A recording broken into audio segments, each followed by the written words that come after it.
Question is, have you ever been a member of the Communist Party?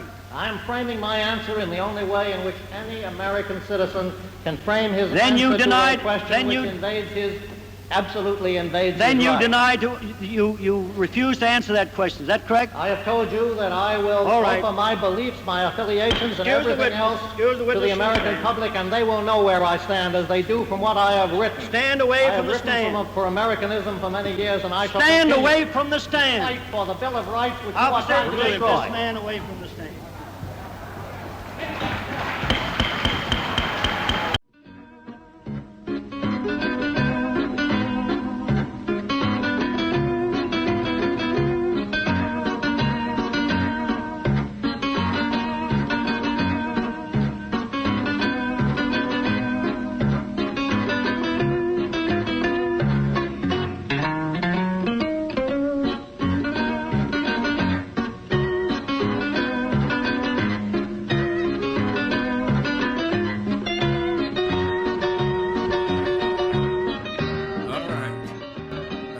Was screenwriter, director John Howard Lawson before the House on American Activities Committee back in 1947. And I play that because, I think they're back, and they're going to be back soon with this new war on the left. The left-wing radical Democrats. If they, I'm Lenin if they're called left-wing Democrats. Okay, seriously, it's a uniparty. Anyway, I'm Randy Credico. This is Randy Credico Live on the Fly. My special co-host today, he'll be coming on in about 25 minutes, and that is Joe Lauria, the editor-in-chief at Consortium News, which has been in existence now 30 years of independent media. Joe also worked at, incredibly, at the Wall Street Journal and the Boston Herald and the Times of London. All right, now we have a couple of Larrys coming up today. They haven't been on together in a long time. Larry Johnson, the former CIA analyst, counterterrorism advisor to the State Department, and Colonel Larry Wilkerson, retired Colonel Lawrence Wilkerson, also the former Chief of Staff to Secretary of State Colin Powell, and a recipient of the 2009 Sam Adams Award. All right? I could go on forever giving these guys an introduction, but I want to get right into it. A lot of stuff is happening, and we're going to start with a little bit of music here that I've never played before, and it was Larry Johnson who inspired this. And that would be... I remember when I was a little girl and our house caught on fire. I'll never forget the look on my father's face as he gathered me in his arms and rushed through the burning building onto the pavement. And I stood there, shivering in my pajamas, and watched the whole world go up in flames. And when it was all over, I said to myself, is that all there is to a fire? Is that all there is? Is that all there is? If that's all there is, my friends, then let's keep dancing. Let's break out the booze and have a ball. Larry, name that tune and the singer. Yeah, Piggy Huh? Is that all there is? Is that all you play? Come on. No. I could play the whole thing there, all right? Yeah. But I couldn't watch. I could not watch what I saw the other day. In fact, I didn't finish it, and that was that clown show in Quantico, Larry. Yeah, and that's what that's all bad. about. I mean, you've been saying this. You and Larry Wilkerson were talking about it yesterday on Danny Haifong's show, and I saw you on Danny Davis's show, and you alluded to Peggy Lee's. Is that all there is? Yep. Well, and just for the record, Colonel Wilkerson and I have been on so many shows together. We've had more appearances than Jerry Lewis and Dean Martin. And Dean Martin. Yeah. Well, Abbott and Costello. Yeah. All right. Yes, you certainly have. All right. At any rate, so what was it about that clown show that you come up with this not cliche, but this description as Peggy Lee? Is that all there is? Why did you say that? Your analysis. Well, you would think if you're going to call in 800 plus generals and admirals, 1 star up to 4 star, that you would actually have something meaningful and substantive to say. Instead, Pete Headroom or Hegsmith or head case, I call him. Yeah, head case. That's probably a good. Let's call him Pete Head Case. This going forward. All right. He just reflected a level of immaturity and lack of judgment, and his rah for we're going to be a bunch of killer fighters. I train people with firearms. And the thing I train, even though I teach them that they've got to have the willingness to kill somebody if their life is at risk. But the very last thing you ever want to do is to have to take a human life. And here's, head case pretending that it's no big deal. In fact, we need to take away the rules, the restrictions. We need to be a little more gung-ho, less judgment, more action. And that's, that's all there is. Is that all there is? Is that all there is? This reflected a level of immaturity that was just shocking. Yeah. Colonel Wilkerson, your take. Well, you guys are just dating yourselves terribly. Peggy Lee, my ass. Christina. Well, what's her name? Christina Aguilera or something like that? Yeah. Well, I'm an old dude, man. I watch Marx Brother films. I watch Bogart films, and I listen to jazz from the 30s. Louis Armstrong. All right, St. James Infirmary. Where I'll be soon if these Israelis find me. Go ahead. Well, I think I do prefer Peggy Lee's version, and that's just my old age speaking. Yeah, I do too. I think it's beautiful. She's wonderful. Thank you, Larry Johnson, for bringing that up. But your take on the whatever you want to call it, to me it was a disaster at Quantico. Although it seemed a little ominous, some of the words that were being spouted out by the president and Secretary of Defense head case. Well, Larry and I'm sure he would agree with this. We've been emptying our bowels over this for about 96 hours. Yeah, I've seen about 6 hours of it. Yeah. My most, I think, alarming perception, to me anyway, is that it seemed to me like an almost invitation to joining us as we use the military forces of America to not only oppose, as they said, both of them in different times in different ways, Islamo-terrorism, Muslim terrorism, Sharia law, whatever you want to call it, in America's cities, but also to fight Trump's political opponents, read Democrats, and anyone else who opposes Trump and MAGA. I mean, that's how in its direst form, immediate form anyway, it's got a lot more dire forms down the road perhaps, but he wants to use the military, and he was checking them out to see what their loyalty factor would be if he asked them to do it, to fight his political enemies in America's cities. Most of those cities, of course, will be blue cities. And the places he started, primarily right now, focusing on Chicago, is prima facie, if not more, evidence of that very thing. And I think that's extremely dangerous. Yeah. Larry, I found the whole thing very disturbing. And what really disturbed me is not one of those 800 generals, or I don't know what rank it went down to, didn't walk out of there and say, get me out of here, cashier me out. Larry Johnson. Yeah. No, well, remember, they're all generals or admirals. But you distinguish them between whether they've got 1 star up to 4 stars. But the thing they should have objected to was more of what was said by Headcase, or Yes, that's it.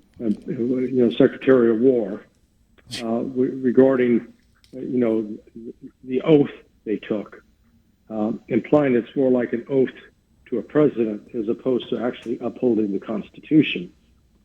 But then when they went into the session with Donald Trump, with him not even understanding the essence of posse comitatus, which is actually a federal law that is doing exactly what he's doing, with trying to put federal troops into cities without the permission of the governor. We're not in a state of war. And, this is, he's setting a precedent.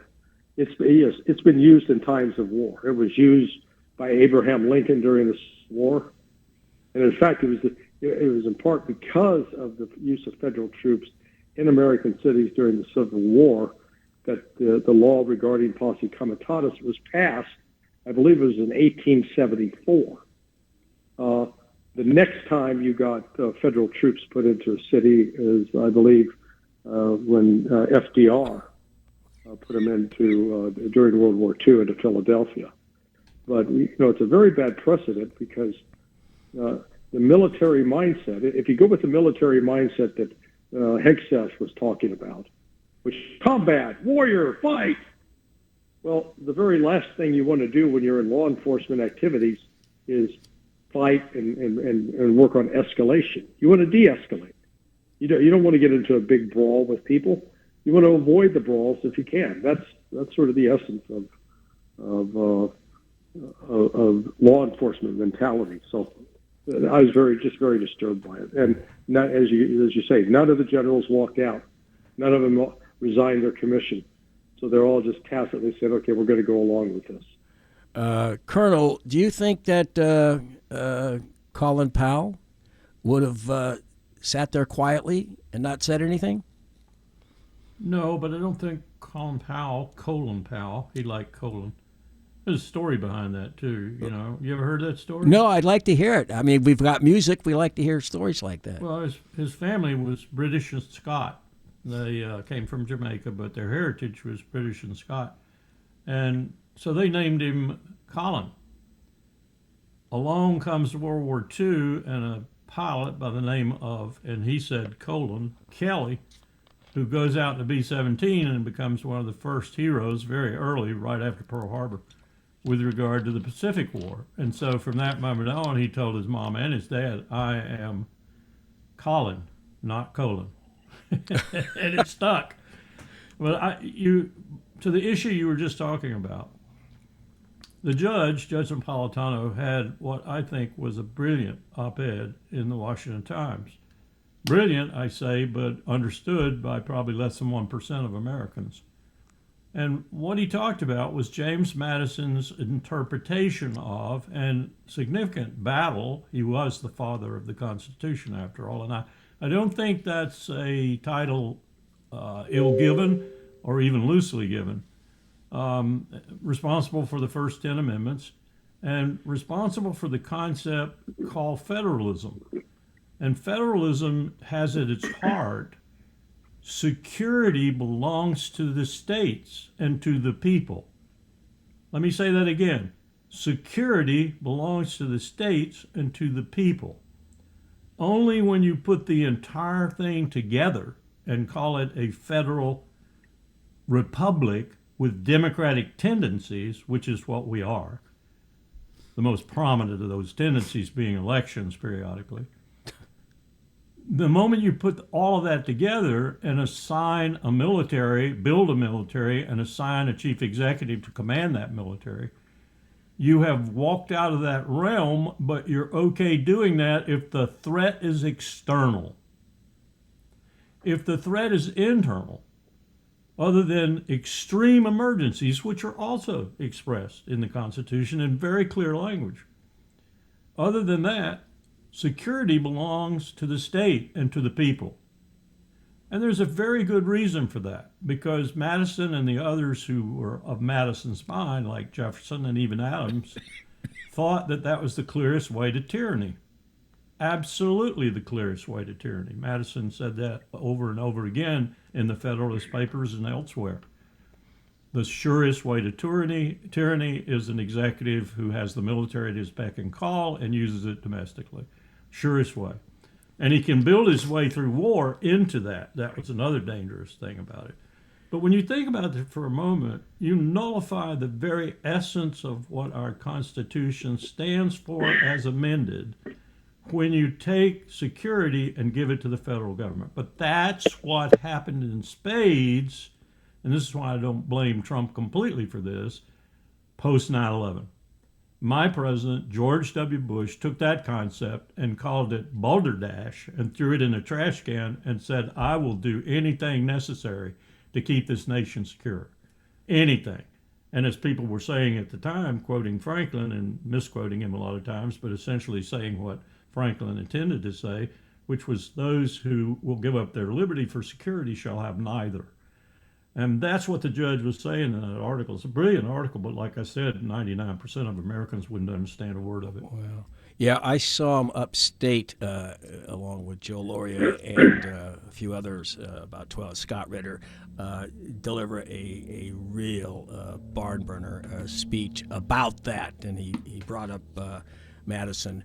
Larry, what really disturbed me is telling is head case, telling the audience of generals who sat there passively that this is a great training exercise in these cities for the military, and you have, shot back against that concept. Tell us why.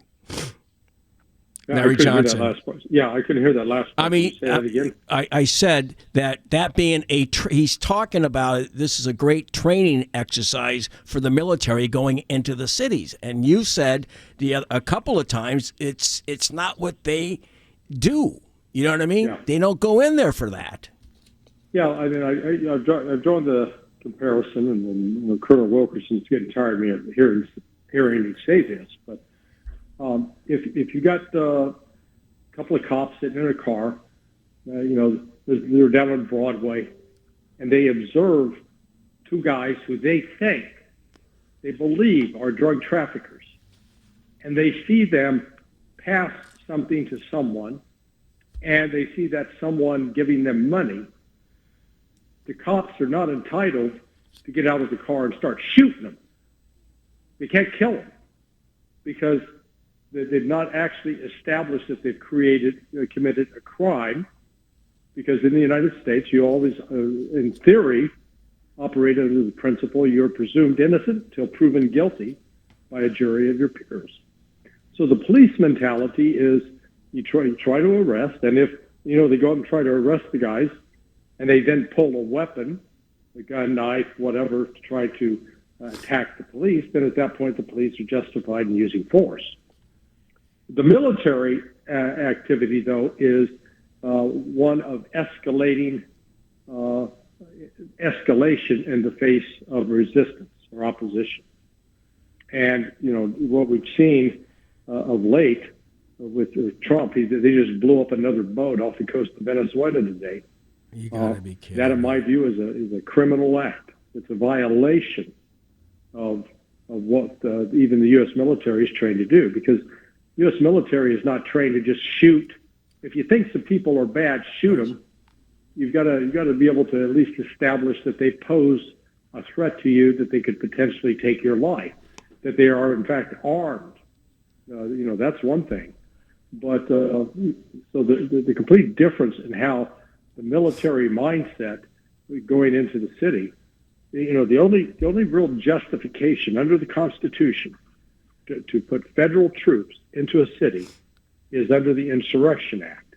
And there's got to, so the Insurrection Act has recognized that there is an actual insurrection to justify it. But even with the levels of crime that are rampant in places like Chicago or Philadelphia or Baltimore, it still doesn't justify putting federal troops in there and sending federal troops. What are they going to do? what's the mission? And that's where the real problem is with all this. Speaking of Venezuela, I mean, the president has been flouting the Constitution from the very outset. Colonel Wilkerson, your take on blowing up these so-called drug skiffs? I think they are. They're small boats, the kind that floated across the English Channel, to rescue people at Dunkirk. Is it a blatant violation of the Constitution? It is, and I don't care whether it's the two more heinous, I would say, but still just as illegal. The two that were apparently drug runners, or the two that were apparently trafficking in people or doing something else. The first one, for example, that had 11 or 12 people on board the ship, that was no drug trafficker. At best, or worst, whichever way you want to look at it, he was trafficking in people. And in the other sense, he might have just been giving them a ride. But I suspect he was doing something with regard to the Darien Gap or back and forth between Trinidad and Tobago and maybe Venezuela.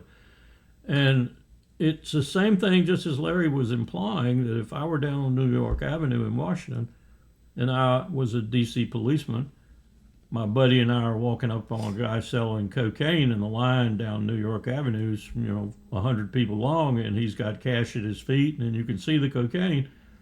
And instead of exercising due process and using limited force to arrest him and put him into custody, you just pull your service revolver out and blow him away. And you look at your partner and you say, you want to shoot him too to make sure he's dead? Wow. That's what we're talking about, only on the high seas.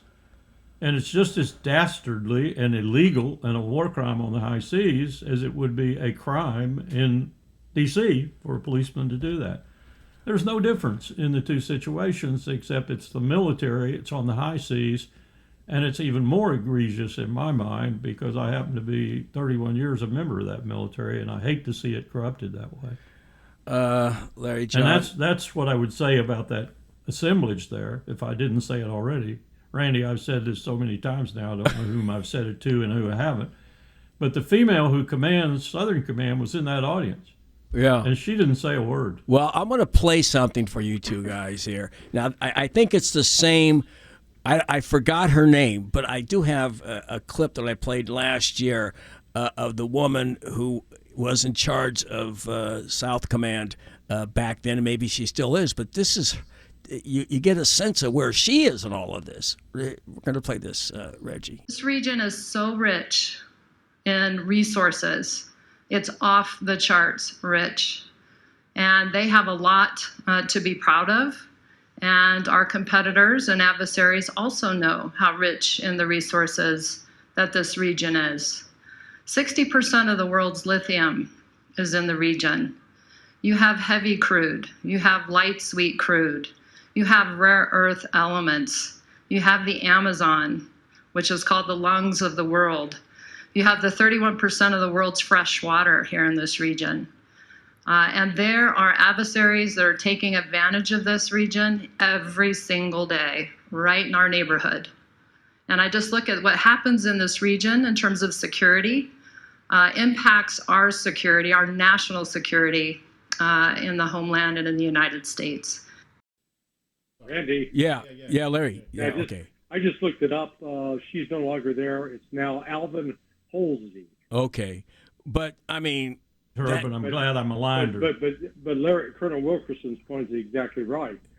This is the U.S. Navy admiral who should have stood up and walked out, or who, should have refused to carry out the order because it's an illegal order to attack and destroy these civilian vessels, since they are not attacking U.S. personnel or U.S. ships. That's the key. What's the proper procedure that they do? Shouldn't they go up there like the Coast Guard would normally if they're in international waters? Randy, you do exactly what they did with that one boat. The Coast Guard trailed that boat for a long time. And what you do, and I've been involved in these operations, what you do is you coordinate with the Coast Guard on the surface if you can get to the Coast Guard, because they're the law enforcement agency that's supposed to do this.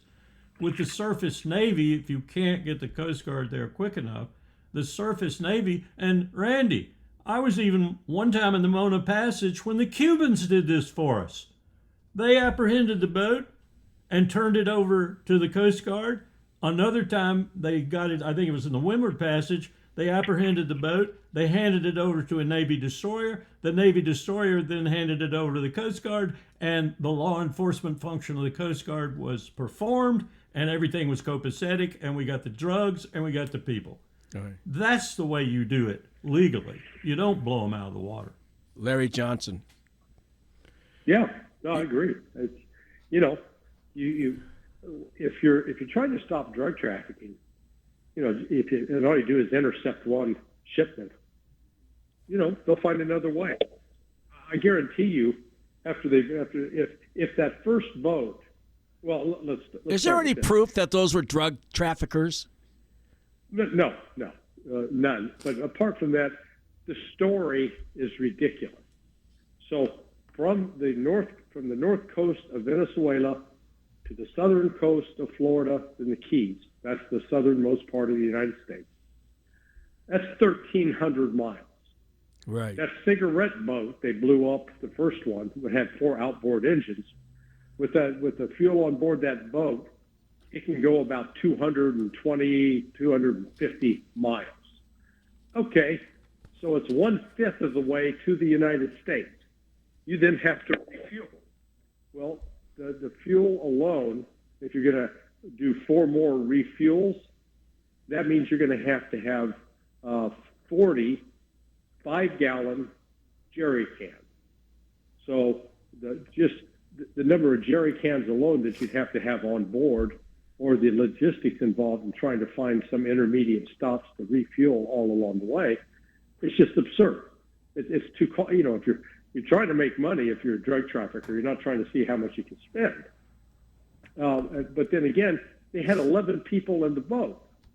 Hell, if you got all those people, man, that's taking up space that a bundle of drugs could occupy. Right. So that's what I said. This entire story, it's like Jeffrey Epstein killed himself story. Right. We'll talk about that in a minute. Yeah, go ahead. Let me give you another story, Randy. My Marines and I are down at Atlantic Command when it was in existence, and we got P.D. Miller in the chair. And his J2, who was a Navy 2-bullet, 2-star, Rear Admiral Upper Half, gets up and gives a briefing, and he tells how we are interdicting drugs in the Caribbean, and we've done about 11%. But we need to get over on the other side of the isthmus, and we need to do it in the Pacific, so he's going to coordinate with PACOM, and they're going to do it over there. So then we're going to get 20%. 10% over there, 10%.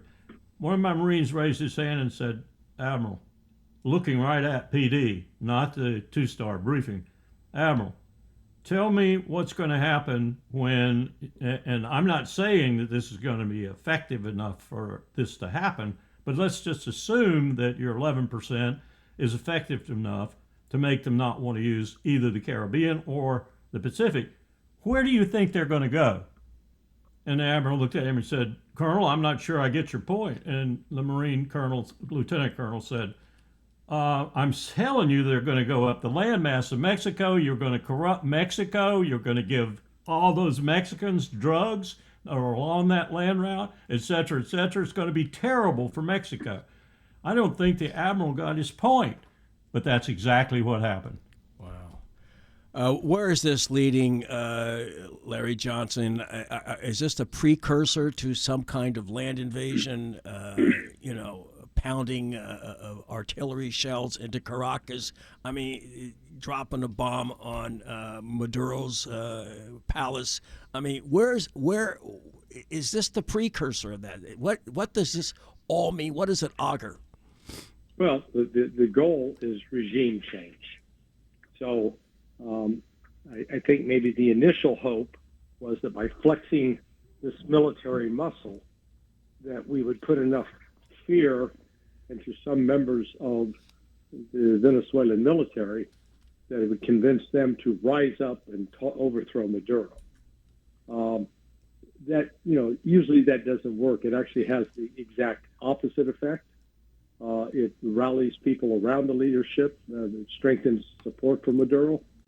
So then, barring a coup of some sort, the next option is to try to kill Maduro and try to disable the Venezuelan military. Now, the problem there is that the Venezuelans do have a relationship. They've had military exchanges with China, with Iran, and with Russia.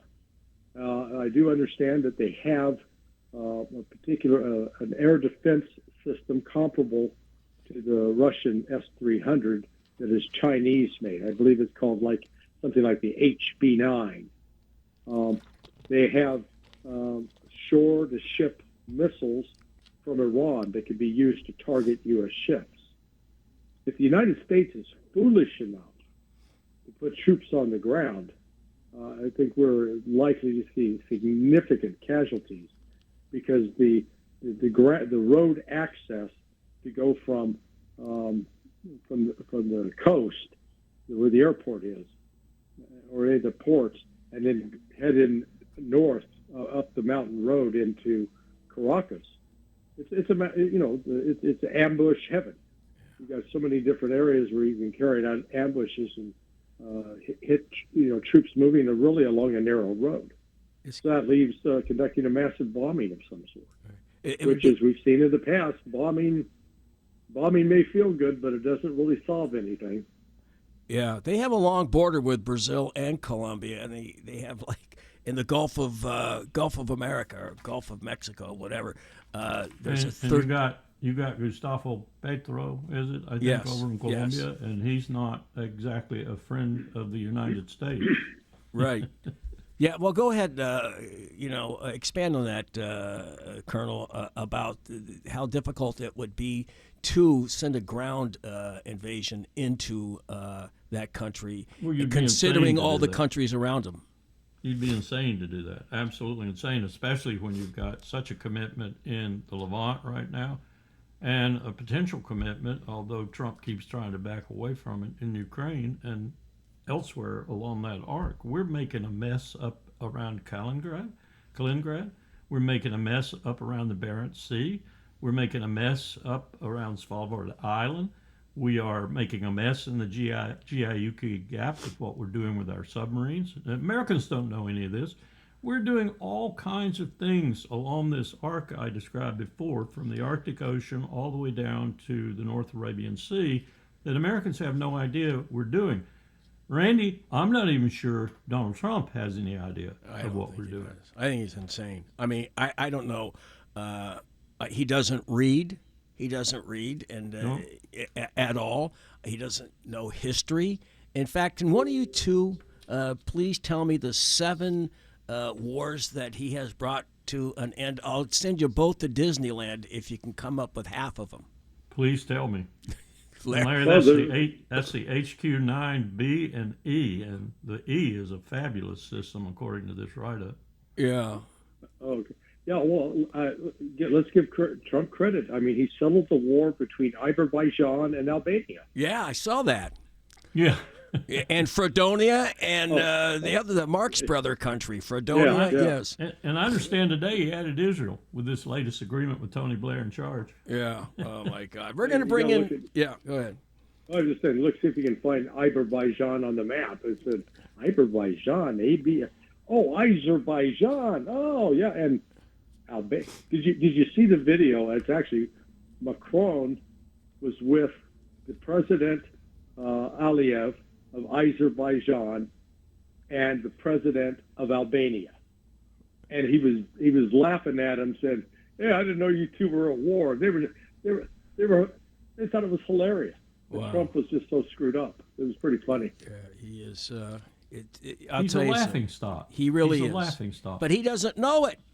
You know, he doesn't know it. You know, seriously, it's one thing. What do you compute his brain power to be then?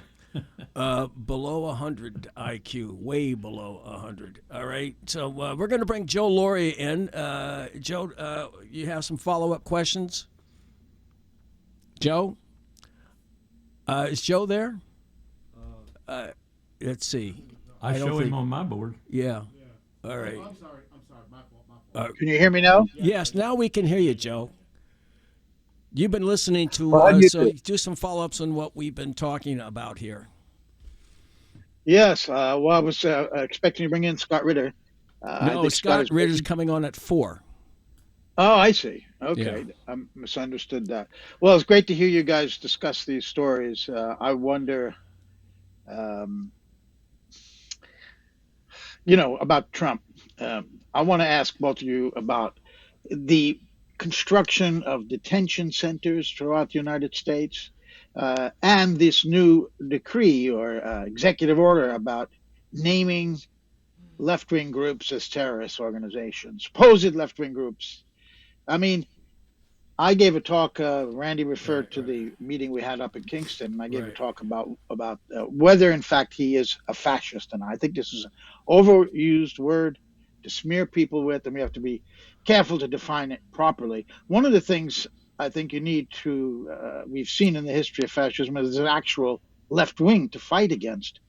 I don't think there is one in the United States, but he seems to be imagining one or talking about that. So either one of you, Larry Larry? or both Larrys, if you want to talk about the detention centers and the use of troops to go after not just immigrants, but to widen that scope to citizens who are political enemies. Are we really looking at that possibly happening? Yes. I'll defer to Colonel Wilkerson first. Yes, Right. we are. That's precisely what Trump said. And some of Hegseth's remarks backed him up. We're looking at taking on not only, as he put it, Islamo-terrorists from all over the place, but we're looking at taking on his political enemies in cities like Chicago, Portland, Los Angeles, New York, and so forth. Anywhere that is a predominantly blue area in terms of blue being Democrat. Yeah. All right, Larry Johnson. Well, it is. I may see you in a detention center soon. Yeah, that's We that's go in on the possible. buddy plan, right? Yeah, well, let's not just attribute this to Trump. He's following a natural evolution of what's been done before. Because again, we had this ostensible insurrection on January 6th, and now we learned that there was actually FBI undercover in the crowd deliberately fomenting it, trying to create it. Now, what I find fascinating about that, even though it was, quote, described as an insurrection, at no point was the Insurrection Act put into effect, which would have allowed, troops to go into the field. So, I think what Trump's doing is, it was nobody spoke out and opposed that at the time. It was like, yeah, lock them up. All right. And now we're just getting the same thing. There's been no consistency in upholding the right of people to protest. My biggest fear is that they're using the claim that if you oppose the Zionist genocide of the Palestinians, that just expressing that point of view constitutes anti-Semitism, and therefore a law justifies that this kind of force can be used against you. And I'm afraid, that's where we're headed. And if that starts becoming a fact, then I think you're going to start seeing some violent pushback and some people taking up arms to fight back. Right. Because that is a fundamental violation of our constitutional rights. Right. I want to bring it, talk about, because I told you, Larry Johnson, and I heard the two of you talking about the Charlie Kirk assassination. And, I have no idea what happened, but you both have theories, and I'm going to give it to you first, Larry Wilkerson. My theory is pretty much the same in its general concept that I think Larry's is. Larry's got more wherewithal and more access to videos and things like that to buttress what he says. But I said this morning, you go with Hercule Poirot's formulation: motive, method, and means. And the motive, the method, and the means, to me, point straight at Israel.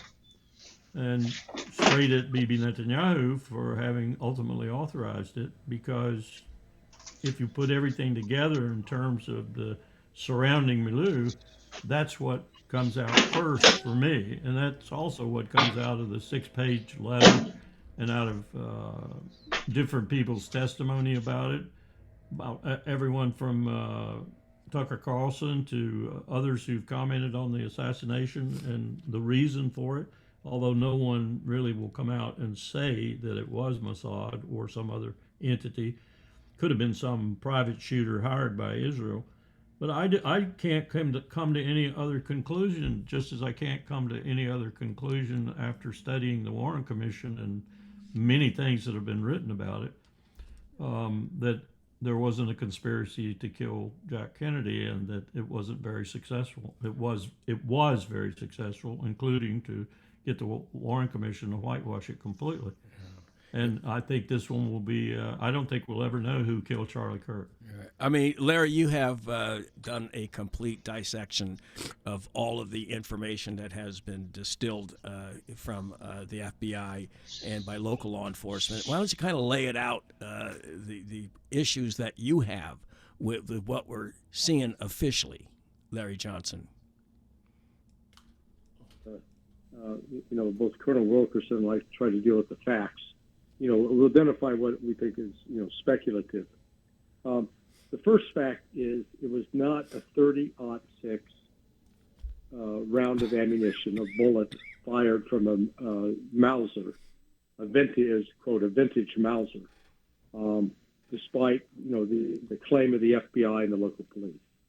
Had it been, if that kind of round of ammunition had been used, Charlie Kirk's head would have either exploded or been at least severed in half, because that round is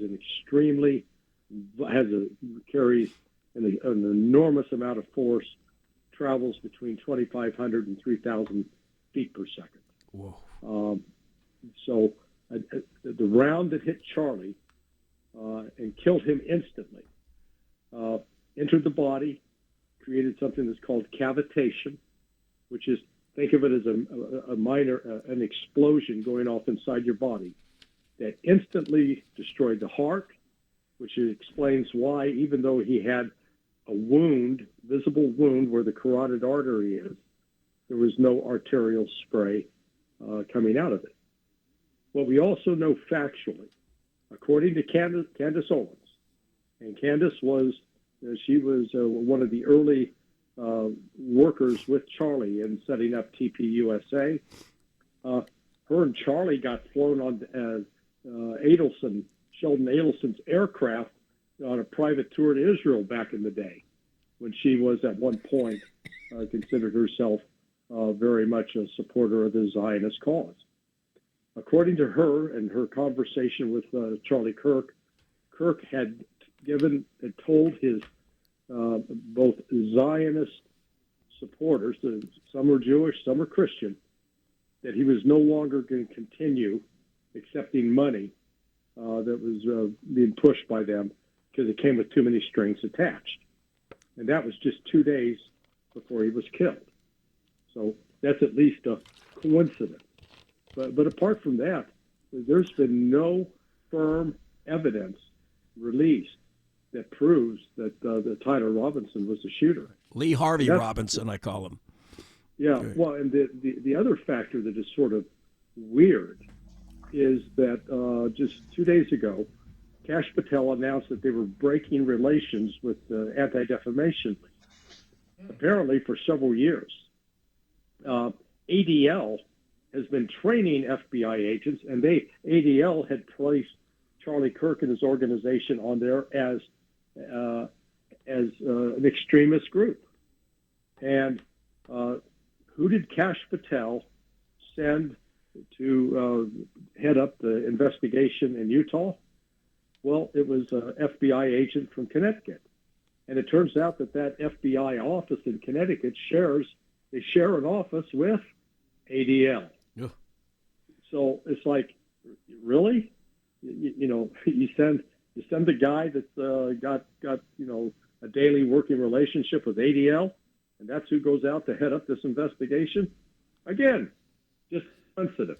Wow. So the last sort of super coincidence is we've had two denials by Bibi Netanyahu that Israel, we didn't do it.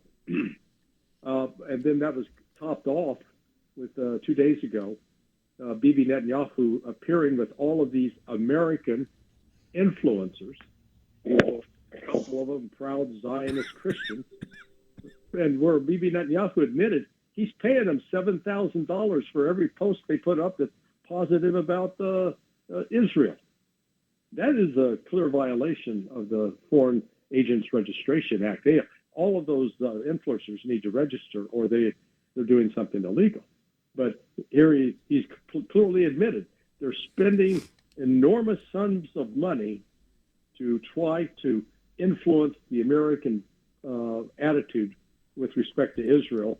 When what we're seeing is this constant murder of babies, women, elderly in Gaza.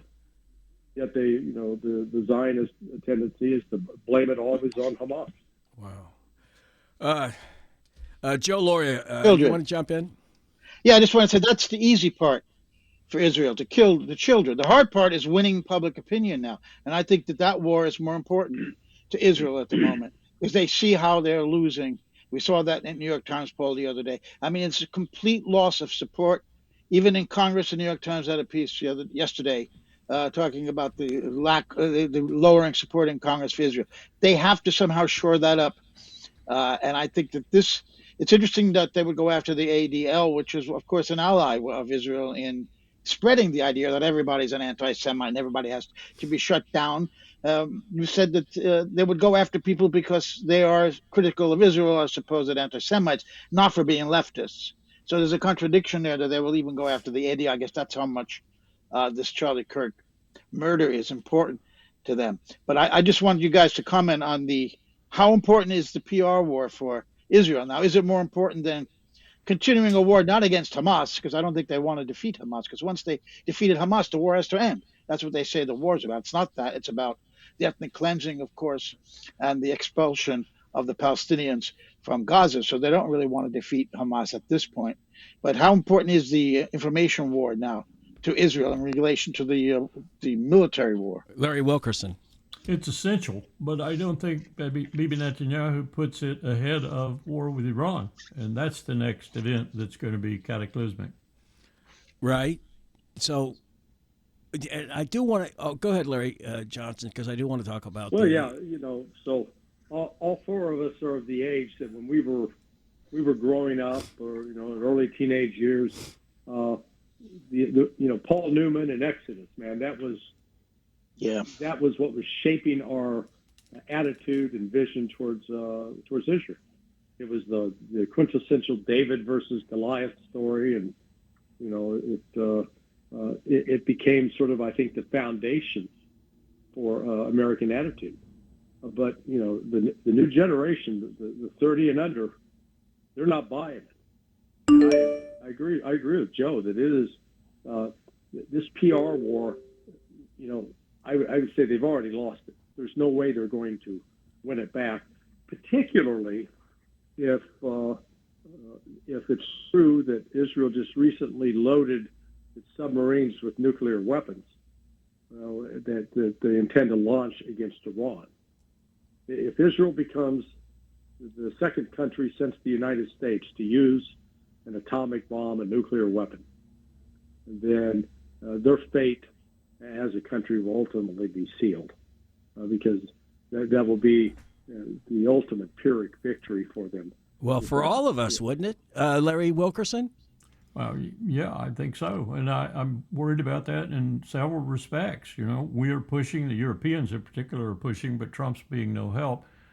We're pushing the Russians every day. Virtually every 24 hours, something else comes up that is on the surface of threatening Putin to the extent that he takes more extensive measures against NATO forces, perhaps in other countries, but NATO forces. And it's not very healthy to do that. He and Lavrov have been the most consistent people in the world about what they're doing, about the special military operation, about the reasons for it, about the duplicity and lying of all those on the other side, as it were, from Brussels to Washington to London to Berlin to Paris. And so we've got some situations in the world right now that are, as Larry and I were saying earlier on the show, using Barbara Tuchman's term, we got a lot of wooden-headed people who are walking us into what is going to be a freaking conflagration from one end of the world to the other if we're not careful. And we don't seem to be very careful. Yeah, Larry, Trump doesn't seem to know what's really happening in Ukraine. You talked about it earlier today and yesterday. How dangerous is it right now to you? Some of the moves that the EU is pulling, and what's the real story on the battlefield? Because you're getting these crazy numbers here that 1 million Russians have died and just a handful of troops of Ukrainians. Where is it really at this point? Yeah, you remember Baghdad Bob? Yes, I do. I had him on the show. He was a great act. Yes. You know, Peggy Lee's favorite spokesperson. Yeah. No, go ahead. So our entire intelligence community, I think, and the policy community has become Baghdad Bob. Because if you read Cy Hirsch's latest article, they really do. You hear Keith Kellogg say it, and you think, oh, it's just his propaganda. But then Trump repeats it, J.D. Vance repeats it, and you see Cy Hirsch's, confidential sources repeating it. That Ukraine's winning, Russia's losing, Russia's economy is in collapse. The oligarchs are turning against Putin. His days are numbered. And then all you had to do was watch Putin's speech at Valdai in Sochi yesterday. The man doesn't look like he's a man under pressure at all. He did an hour, 45 minute to an hour speech, and then he sat down for about 2.5 hours of Q&A, and it was fun watching. People. I saw Glenn Deason there. He asked a question. Professor Sayed Mohammed Marandi was there. He was asking a question. So I knew a lot of the people in the audience. It shows a genuine failure to understand Russia. And here is Europe looking to take every possible step to try to escalate, or some of Europe. They had this meeting up, I think it was in Copenhagen yesterday, but they failed to come to any agreement, any consensus. But some of the countries are trying to take very belligerent steps against Russia. France in particular, they just seized temporarily a Russian ship that carried oil. My understanding is they took it into custody and then they released it. But those kinds of actions, Putin made very clear in one of his responses to a question yesterday, will lead to a Russian response. Russia is not going to be putting up with piracy attacks. And Randy, yes. let me just say that I love Putin's response to the question about Russia being a paper tiger too. He turned it completely around, and in essence said the paper tiger is NATO. Right, it is. Are we at war, de facto at war with Russia right now, the U.S. and Europe? We have been all along. It is. It's not like we are just assisting. We are at war, you would say. Well, I can't say anything else. I mean, we've got people in Ukraine. We've got people providing intelligence to them for long-range systems. We got people providing intelligence to them for other systems and for other uses. And the Poles are the only people that I can tell right now under the new president who is going guardedly, gently forward into that dark night, if you will. But he is turning things around with regard to Poland's relationship with Ukraine.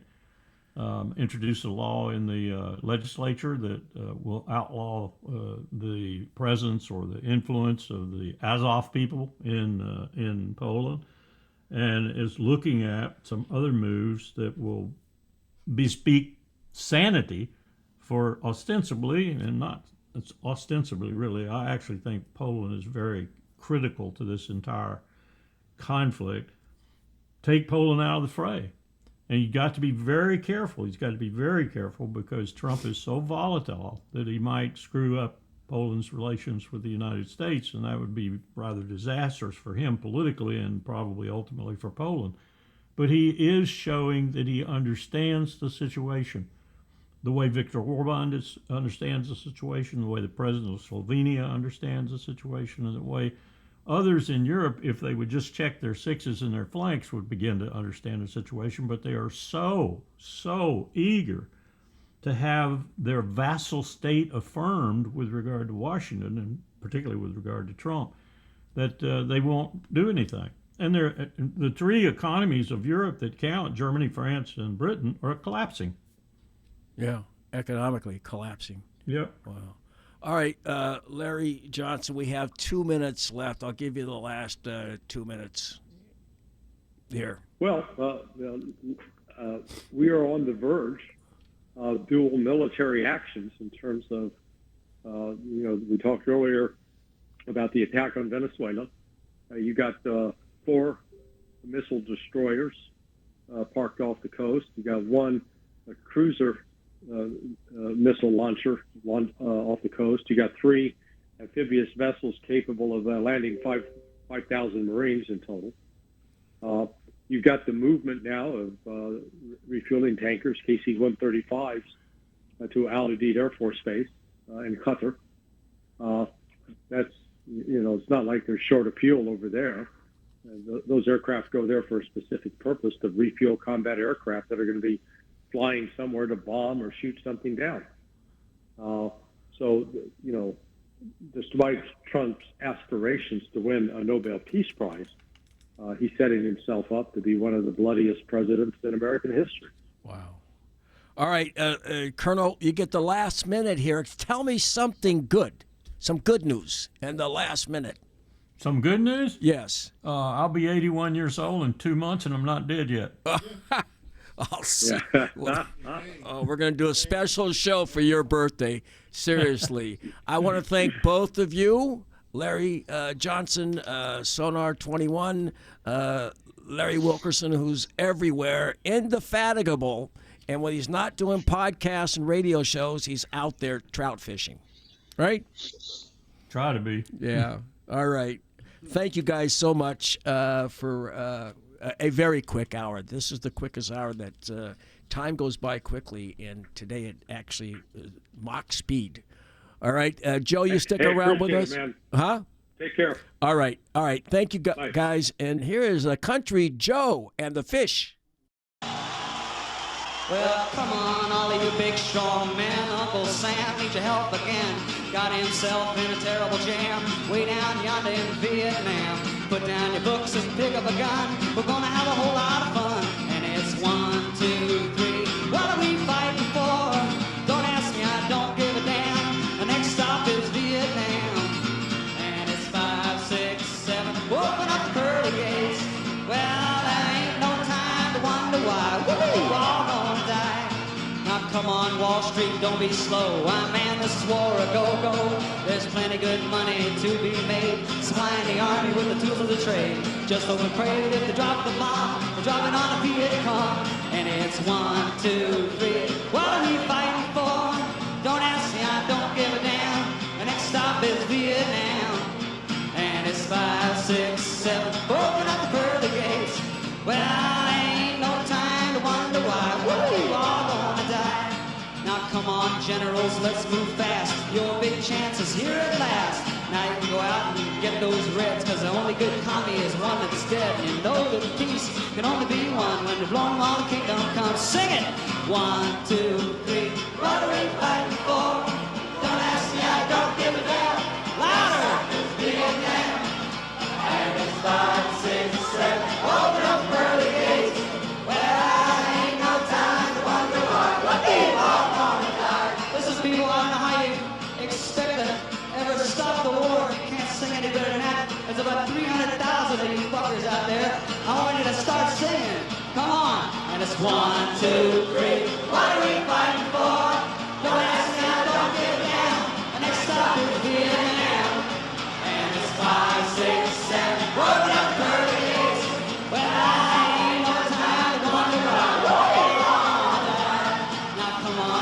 this rotten land. Pack your boys up, VAM. Come on, fathers, don't hesitate.